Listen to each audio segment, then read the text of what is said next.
It's time to go through today's biggest news stories with Tom Swarbrick and Sonia Sodha. Good morning to you guys. We're going to start off with the pensioners' winter fuel allowance. Tom, what do we know about this? We're starting off with this because the government have U-turned on a decision that they made a year or so ago to strip winter fuel payments from all but the poorest pensioners, those pensioners on pension credit. This was a cut too far by Rachel Reeves. There was huge anger in the country about it, shown to the governing Labour Party through the ballot box at the local elections. So Labour are now saying that they're going to U-turn on this. They're going to provide more pensioners with winter fuel payments by this winter. So in the next week, when Rachel Reeves stands up and does the spending review, she will say which pensioners are now going to get back some of that winter fuel payment. And the question is, what's the cut-off going to be this time? Is it going to be based on a tax system where you can claw it back from the richest pensioners?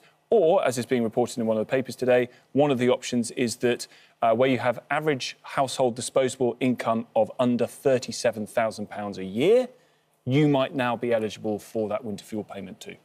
It was an interesting one, this, wasn't it, Sonia? Because when they said they were going to strip this winter fuel payment, the backlash was huge and immediate. And yet they stood by it for months and months and months and months. And now, all of a sudden, they've rolled back on it.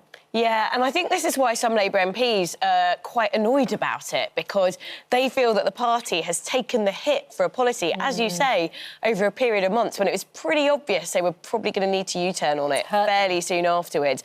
And I think it speaks to the fact that they announced this very early on as a government. It was one of their first major announcements. And it kind of implies they hadn't really figured out the politics of the situation because they didn't realise they were going to get this massive backlash.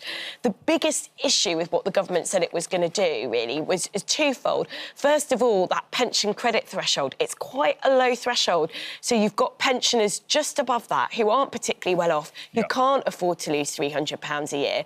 And then the second issue is that not all of the poorest pensioners claim pension credit because there is a little bit of bureaucracy, form filling around it, so they would have been cut off from the payment as well. So Martin Lewis, he came up with all sorts of other ideas saying, look, if you still want to save money, there are better ways of doing this, like, for example, perhaps linking it to your council tax band in a way that means that poorer pensioners will still get it. Personally, I don't have an issue with the most affluent pensioners not getting this payment. But you've got to find a way of protecting pensioners who may not be the very poorest, but still don't have a lot of cash from it. And that is where the government went wrong. They simply did not put enough thought into it. They just went ahead, announced something quickly when it was very clear it was going to affect poor pensioners. The reality is that the government need to make savings. I think the change was expected to save around £1.3 billion. And that there's pressure on Rachel Reeves to try and find that money somewhere. Clearly, this was not the right place. No, but £1.3 billion is obviously a lot of money, but in the context of government spending, it's basically loose change. So this is a big political move to save not that much money, which has caused all this political backlash. I have to say, listeners to my show on LBC will know that I have a bit of a bee in my bonnet about this. I think the government is right, in principle, to do this. It is insane that there are millionaire pensioner households who get taxpayer-subsidised payments off their private dwelling heating bills. That's madness. I also think, I'm afraid there's going to be a discussion around whether, if you have £3,000 a month disposable income, should you be receiving subsidised heating payments from taxpayers, workers, who don't have £3,000 a month disposable income lying around? And I do think that there is a bit of a generational fairness question in all of this, because this is designed just for people over a certain age. It's only based on age. Well, what about all these people who are going out to work every day, who are struggling to make ends meet, who can't pay their heating bills, who don't have £3,000 a month disposable income lying around? Are their bills getting subsidised? No. It's a complicated one, isn't it? Let's talk about our next story, which is about coming out to play. Sonia, if someone came and knocked on the door when you were little, Mrs. Sodha, is Sonia coming out to play? Sorry, who is this man? To knock on the door? Mrs. Sodha? Absolutely not. But when we were Not a wrong un like Ben Shepherd. Exactly the wrong one. When we were younger, it was a big part. Yeah. That I remember the rush. We were talking about this. The really exciting thing is someone knocked on the door and you heard one of you hits at the door asking your mum, is Ben coming out to play? It was really normally grab your bike. They Absolutely. tell you to ride around the block and then you'd disappear for hours. Yeah. And they still thought you were riding around the block. Yeah, I mean, it was a great thing about growing up. I used to actually live in a cul-de-sac, so it was pretty safe. Yeah. Like, you know, you get a little bit of traffic, but not much. So my parents are pretty relaxed about, you know, us playing with the neighbours' kids. It was really nice. But this story, it's a bit sad, actually. It's saying that only 1 in 4 children are regularly playing with another child each day outside of school. And they think it's a mix of things. So it's partly that parents have more fear about safety now. That and would I think be my thing. Absolutely. And I think that's incredibly, you know, justified. You don't want to wrap your kid in cotton wool, but you've also, you know, we know that there are dangers out there in the world out there, so I think that's incredibly rational. There's also an issue with kind of online and kids being online, playing games online, etc., which means that children may be pushing to go out to play less. And then the last thing is that holiday clubs, and clubs, after-school clubs, they're a really safe space for kids to hang out with other kids in a non-school environment. But we know that the cost of those, they might not be very much, you know, it might just be like a few pounds a week. But the cost of that can really add up. So some parents, it's just not affordable for them to do that. So I think it's that mix of factors that means that kids are getting to hang out with each other less. A third of parents have that fear of safety concerns. 25% of parents say it's cost of living, that means they can't afford to get there. 12% identify lack of space in terms of going out. And that's one of the other things. I remember the road that we lived on as kids, there was a couple of crescents, we used to go out on our bikes. And then I went back a few years ago to look at my old house, and it's just so busy with cars. There's so many more cars on the road. Yeah. Actually, You can't play Kirby. You can't play Kirby. But that would be my thing. Like, Milo's 9. How old's your... 10 and 8. Right. 10 and 8. So, for me, it would be the traffic. Even, you know? He actually had to do a thing for his Bronze Award for the Duke of Edinburgh. And one of the tasks was to go to the local shop and buy something by himself. If yours done that yet as well. And I hid in the bushes, travelling, hiding behind him, making sure he was safe. It was a big, massive road. It's a big thing. That's normal. I think that's a normal thing to do when they're going out for the first time, isn't it? Because you want to let them off the leash, but you can't let them off the leash too far. I was in disguise, It's an odd sight for anyone walking past. Tiger Mum. But no, I think that's right. And I think the really sad thing is here, in the study, it says 25% blamed a lack of friends. That is brutal. Yeah, that's so sad. There are a number of factors, isn't there? That's the point. For sure. It's about a little bit and often, I think, kind of managing it at the same time. OK, what about sleeping? Last night I had a creeper. You're married to him. My 7-year-old I'm not sure she said Paddy's pet name on the came and got in bed with me. He stuck his thumb back in and went straight back to sleep. But when they're littler, what are the unusual sleeping patterns? So we did. I'm afraid I'm going to admit to this. When my daughter was very, very little, tiny baby, there were a couple of weeks where just the screaming at night, and you're so tired, and it's every few hours. I developed a tactic which I went on to name Operation Shock and Awe, which was in the middle of the night, crying, bang, the light goes on, door opens, pick her up, hold her, and she goes, oh.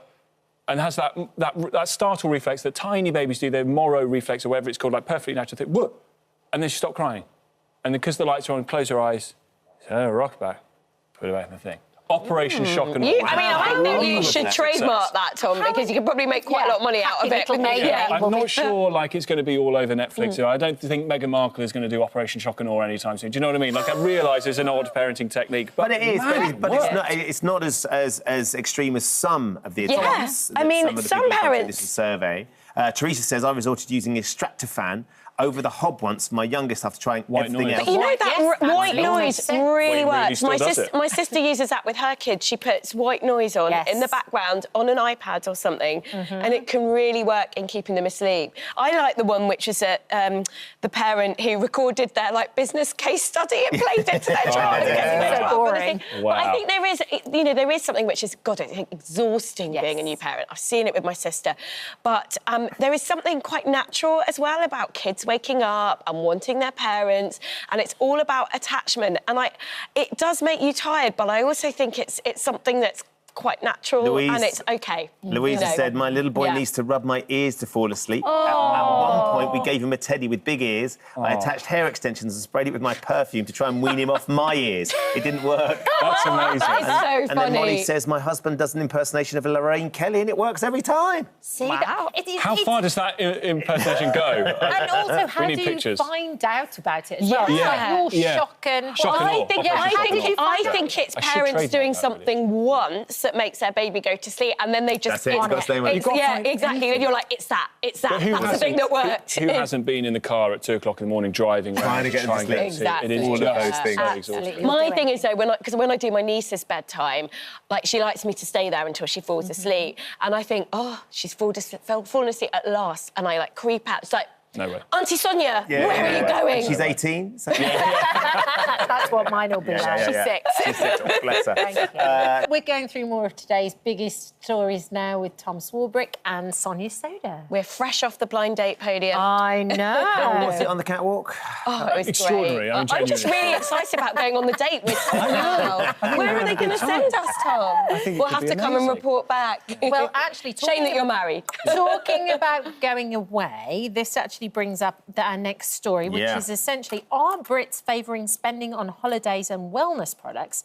over necessities amid the cost of living crisis, Sonia? Yeah, well, there's been some interesting new data released that show that spending last year, overall retail spending went down by 0.9%. But actually spending on things like holidays, health and beauty, entertainment, that went up by between 5 and 6%. And I think there's probably a couple of things going on here. The first is, there are people for whom the cost of living crisis is impacting, but they still have got a bit of money left over to spend on themselves. And, I think we are a society now that sometimes values experiences and doing nice things for yourself, which I think is a really good thing, more than, just basic stuff, I suppose. Well, like eating and drinking.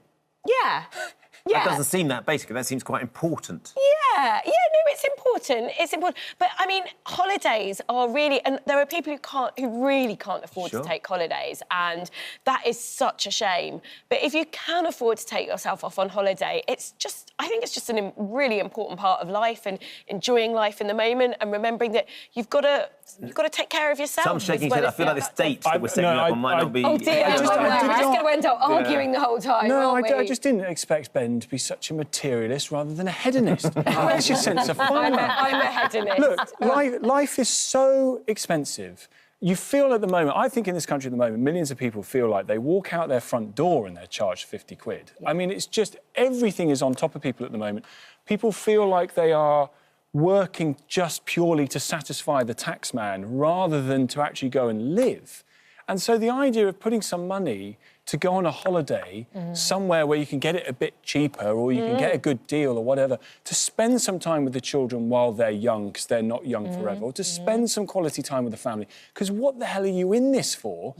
As you slog your guts out every day just to make ends meet at the every month, if not to go and have some quality time, to go and have some fun, to go and have some cheap lagers, whatever it might be, because that is what the focus of life should be. Do you think it's because priorities have had to shift as well, Sonia? Because of the cost of living, because it's so difficult for young people to get on the housing ladder anyway? If they think that, well, I'm never going to get there, so I might as well do what Tom's saying. I might as well actually treat myself and enjoy what I have. I think there will well be some of that going on. And I think it's very difficult when you're young, when getting on the housing ladder, for example, it seems like such a remote possibility that even, if you're just saving £50 a month, it's like, how many decades is it going to take you to, save for that deposit? So then you might think, well, why not spend £50 a month on a nice cocktail out, a couple of cocktails out, or a lovely moisturiser. Actually, young people are drinking less, so it probably would be the lovely moisturiser. Back in my day, it would have been, you'd have got a lot of cocktails for 50 quid back in the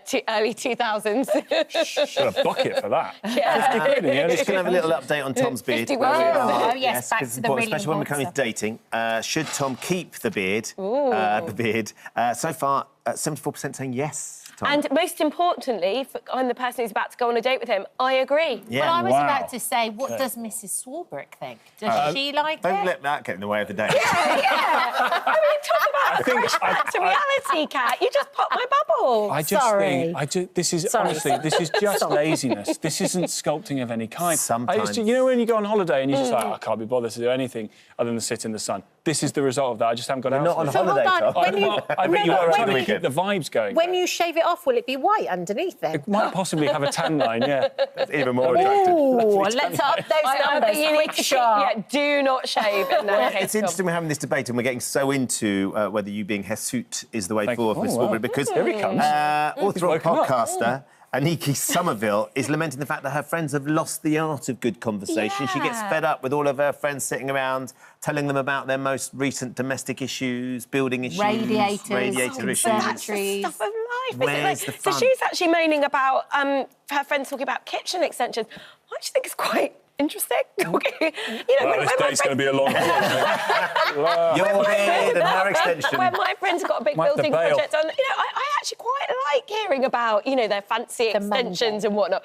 But no, I don't think, personally, I would disagree with this. I don't think we've lost the art of conversation. I do think people talk about films and books, but also, they talk about what they've seen on ITVX or Netflix or, but the idea, chat between friends doesn't have to always be about high culture. That's not what makes friendship. Actually, just talking about boring, everyday stuff, what's going on in your relationships, what's going on in your family, having a good gossip, as long as you're not being too, mean about people. This is the stuff that makes the world go round. Tom, are Aniki's expectations too high for her conversation from her friends? You're talking about good chat? Well, good chat. Good chat. No, it might be all right, doesn't it? Yeah.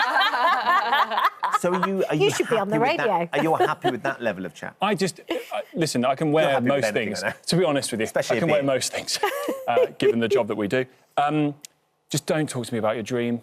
I'm not interested. Just don't tell me about your dreams. Oh, okay, I had an amazing dream. I think dreams are really interesting. I thought you meant you dreams as in your aspirations. Aspiration, I'm into that. OK, fine. But don't come downstairs, I had this really amazing dream. Date with Tom. You came up with something in your head and you were in my dream. No, I wasn't. I was here. I wasn't in you. Just boring. I actually think dreams are quite fascinating. I think hearing about people's dreams is quite fascinating. Would your dream... We are not compatible, Tom. We are not compatible. Would your dream be to go on blind date? That's the big question. It's making a comeback after 22 years. It's going to be shown on Disney+, or they've bought the rights to it. Oh, interesting. Yeah. I wonder what you made of bringing Blind Date back. Well, I think it's a great... I used to watch Blind Date when I was a kid, actually. All used to watch Blind Date. It was so fun, and it's like the reverse Look of at those. dating. Look at the outfits. It's the reverse of dating in the modern age. Faulkner. That's Jenny Faulkner. That was Jenny Faulkner. She went on a date with Donda. Who was a kebab shop owner out in Kent. Amanda Holden was on there as well. Look at those hairstyles. But I do think it's... What I love about Blind Date is, you don't see each other. So it's like the opposite of dating apps where you're swiping and you're basing everything on how someone looks in their profile pictures. And it was just such a fun show. It was a moment in time. Wasn't it? Try bringing it back, though. I'm very intrigued as to how It'd be amazing, wouldn't it? Yeah. I think there's so much to get you two on it. Yeah. We can... Crystal Maze, Scrubs. I like Scrubs. Lovely to see you. We're going to have to stop talking in 6 seconds. Hello. Thank you for visiting our This Morning YouTube channel. We upload tons of new content every single day. So hit the subscribe button, like all the videos, and don't miss out. We'll see you in the morning.